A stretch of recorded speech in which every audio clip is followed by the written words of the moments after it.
I was young and fresh out of high school. I needed work, so I sent in resumes to all sort of entry-level positions. I got a few responses. I settled on McDonald's because it was an easy commute. Plus, the employee discount was pretty cool. The only position they had was a night shift, 10 p.m. to 6 a.m. I'm fine with that because I was already a night owl. The first few days working there were fine. I wasn't working the counter or anything, just doing back-end stuff and cleanup. Our building was in a little strip mall off a highway exit. It's the only place there that's open at night, but we get a decent amount of customers, most of which go through the drive-thru. On the Friday of my second week working there, or maybe it was a really early Saturday morning at that point, I'm not sure. It was just late. I remember I was grabbing the stacked trays from the lobby when someone walked in through the doors. It was a woman. She was really tall and pretty, made up super fancy in a long dress with high heels. She was wearing a big hat too. Eccentric, not your average McDonald's customer. But what was weird was that I never saw a car pull up. We have a full view of the parking lot from the window, but no car ever dropped her off. She must have walked here. I smiled at her as I walked by and headed behind the counter. I bent down to restack the trays below, expecting my coworker standing at the register to serve her. He didn't say anything though, and after I'd finished, I stood up to find out why the girl wasn't ordering anything. But she wasn't there when I looked up. I never heard the door open, she was just gone. I asked the guy on the till where the girl went, and he replied, "Who?" I said the girl with the hat, and he just looked at me like I was dumb, telling me he had no clue who I was talking about. So I tried to rationalize it, deciding she had probably stepped in the door, took a look at our grubby menu, and left. But something was weird about the whole thing. It didn't really make sense why someone who looked and dressed like that would be at a random McDonald's in the middle of the night. Whatever. The shift went on normally for the next hour. Then I remember taking a break after cleaning the toilets. I sat down on a chair in the back near the kitchen when I heard heels clicking on the floor. It was quite audible, louder than if someone was just walking. It sounded like stomping, sort of. So I peer out into the lobby. My coworker was gone from the front. I figured he went to take his break. But you know who I do see? That same woman. Only this time someone was with her. A man. He wore a tuxedo with fancy black shoes. They were dancing together, like full-on ballroom dancing in the lobby, swinging back and forth.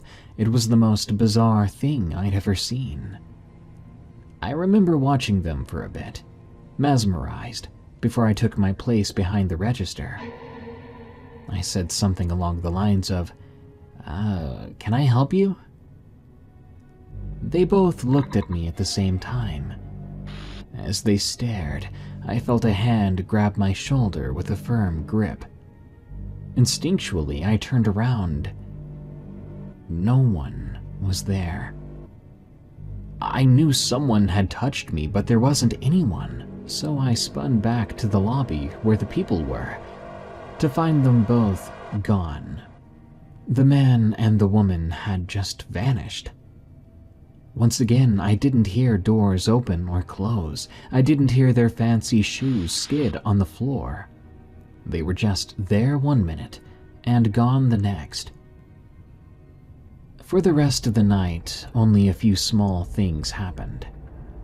At one point, I walked by the washrooms on my way to do something, to find both doors swinging, the male and female ones, like someone had just crashed through both of them.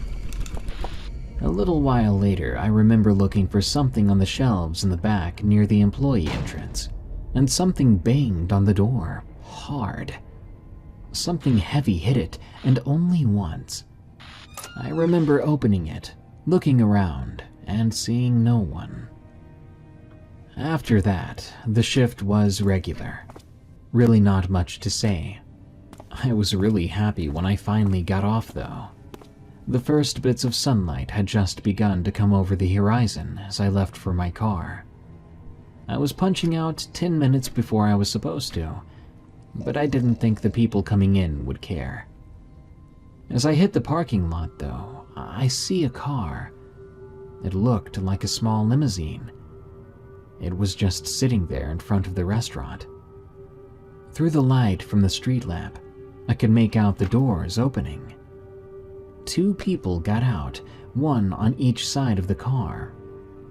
It was the man and the woman I'd seen before, the same people that were dancing. Only their appearance had changed. Their clothes seemed torn and ragged. I could see the woman's dress clearly because it was white. It was covered in dirt with holes and tears. And their faces. Their faces were terrifying. Their skin was bleach white. And their eyes, which were previously normal, were this beady black, like oversized bugs were looking at me. I stood there, frozen as I looked at them. Then the man spoke in a deep, filtered voice that seemed to echo from all around me. Would you like a ride? We have room for one more. Shaking my head was all I could muster. Without another word, the 2 people, if you can call them that, got into their car, shut the doors, and pulled away. None of their lights were on. I watched wide-eyed as the limo drove down the road before disappearing into the darkness of the early morning.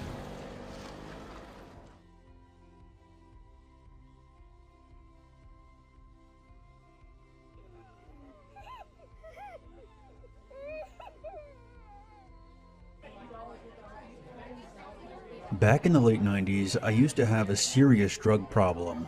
I was living in Las Vegas at the time, and after snorting my entire stash of coke, I would party, pass out, wake up, jack some cars, sell them, spend some money on food, and the rest would go to my dealer, and then I would snort again and repeat the entire process. One night in July, I broke into a panel van without windows. It was parked alone outside of a rat-infested motel. My gut told me that I should check the back before I drove away, but my mind was on my next fix, and I just floored it as soon as I got the engine started. I drove about an hour away into an isolated area of the desert, where I would meet my contact, who would check out the car, pay me in cash, and then drop me off at the nearest street corner. Once I put the van in park, I decided to check out the back. I figured there might be some tools or something back there that I could pawn for more cash. The back of the van was padlocked shut, which should have been my first clue, because when I smashed it open with my crowbar, I heard a high-pitched wailing from inside.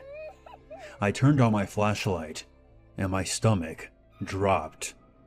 4 Hispanic children, 2 boys and 2 girls, were tied up and gagged, lying on a handful of filthy cushions. They were all in tears and staring at me in absolute horror. I dropped the crowbar and backed away from the van a few steps. This was bad. Really fucking bad. I didn't know what to do. I had clearly stolen the van from a kidnapper or a human trafficker, and they would be looking to recover it, and likely shoot the asshole who took it from them. I decided not to call my contact. I knew him pretty well, and I was fairly certain that he would either kill the kids and dump their bodies in the desert, or shoot me for fucking this up. I made a snap decision.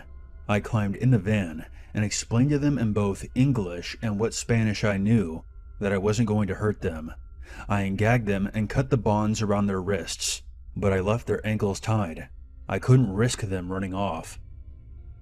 I felt sick to my stomach with heartbroken guilt when I saw the welts around their hands.